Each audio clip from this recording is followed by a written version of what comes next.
देखिए, एक तो सबसे पहले मैं आज के दिन आज से 10 साल पहले यहाँ पर भयंकर त्रासदी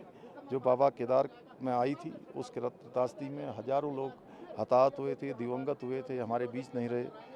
मैं उन सभी को श्रद्धांजलि अर्पित करता हूँ और भगवान उनको अपने श्री चरणों में स्थान दे, उनके पारिवारिक जनों को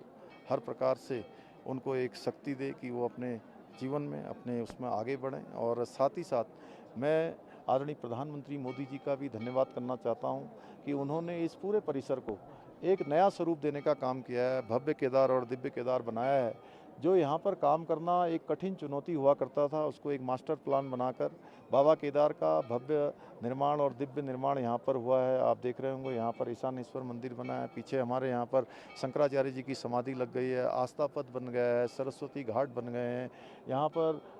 जो मंदाकिनी नदी है उसके चारों तरफ जो है प्रोटेक्शन का वर्क हो गया है, आस्था पथ बना दिया गया है, तीर्थ पुरोहितों के आवास बन रहे हैं, यहाँ पर चिकित्सकों के आवास बन रहे हैं, अनेकों जगह पर यहाँ पर वाटर एटीएम लगा दिए गए हैं और ध्यान गुफाएं यहाँ पर बनाए जाने की प्रक्रिया चल रही है। 2023 के दिसंबर माह तक हमने ये संकल्प लिया है आदरणीय प्रधानमंत्री मोदी जी के निर्देशन में कि हम इस काम को पूरा कर लेंगे और ये एक पूरा काम होते ही एक भव्य निर्माण और दिव्य निर्माण यहाँ पर जब पूरा हो जाएगा तो इस स्वरूप का और ही नज़ारा होगा और भगवान बाबा केदार की कृपा से यहाँ पर एक नया नज़ारा और आने वाले समय में जो आज आस्था के इस केंद्र पर जहाँ पर एक दिन के लिए 30,000 40,000 लोगों की एक रजिस्ट्रेशन की लंबी श्रृंखला है दर्शन करने वालों के लिए, जो एक यहाँ पर बड़ी चुनौती भी है। लेकिन मैं प्रधानमंत्री जी का अभिनंदन करना चाहता हूँ कि उन्होंने जो इस स्थान के लिए रोपवे का जो शिलान्यास पिछले वर्ष उन्होंने कर दिया था, रोपवे का काम जैसे ही यहाँ पर पूरा हो जाएगा तो इस यहाँ पर यात्रा करने वालों की संख्या भी और लोगों की सुविधा भी दोनों ही बढ़ जाएंगी। एक अद्भुत कार्य होगा। देखिए, एक तो सबसे पहले मैं आज के दिन आज से 10 साल पहले यहाँ पर भयंकर त्रासदी जो बाबा केदार में आई थी, उस त्रासदी में हजारों लोग हताहत हुए थे, दिवंगत हुए थे, हमारे बीच नहीं रहे।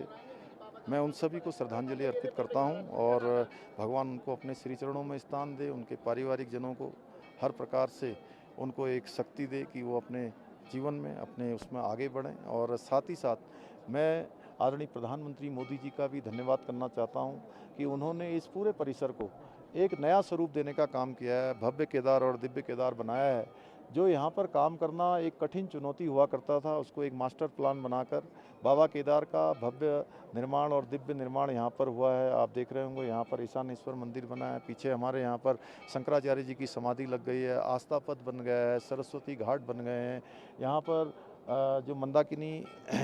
नदी है उसके चारों तरफ जो है प्रोटेक्शन का वर्क हो गया है, आस्था पथ बना दिया गया है, तीर्थ पुरोहितों के आवास बन रहे हैं, यहाँ पर चिकित्सकों के आवास बन रहे हैं, अनेकों जगह पर यहाँ पर वाटर एटीएम लगा दिए गए हैं और ध्यान गुफाएं यहाँ पर बनाए जाने की प्रक्रिया चल रही है। 2023 के दिसंबर माह तक हमने ये संकल्प लिया है आदरणीय प्रधानमंत्री मोदी जी के निर्देशन में कि हम इस काम को पूरा कर लेंगे और ये एक पूरा काम होते ही एक भव्य निर्माण और दिव्य निर्माण यहाँ पर जब पूरा हो जाएगा तो इस स्वरूप का और ही नज़ारा होगा और भगवान बाबा केदार की कृपा से यहाँ पर एक नया नज़ारा और आने वाले समय में जो आज आस्था के इस केंद्र पर जहाँ पर एक दिन के लिए 30,000 40,000 लोगों की एक रजिस्ट्रेशन की लंबी श्रृंखला है दर्शन करने वालों के लिए, जो एक यहाँ पर बड़ी चुनौती भी है। लेकिन मैं प्रधानमंत्री जी का अभिनंदन करना चाहता हूँ कि उन्होंने जो इस स्थान के लिए रोपवे का जो शिलान्यास पिछले वर्ष उन्होंने कर दिया था, रोपवे का काम जैसे ही यहाँ पर पूरा हो जाएगा तो इस यहाँ पर यात्रा करने वालों की संख्या भी और लोगों की सुविधा भी दोनों ही बढ़ जाएंगी। एक अद्भुत कार्य होगा।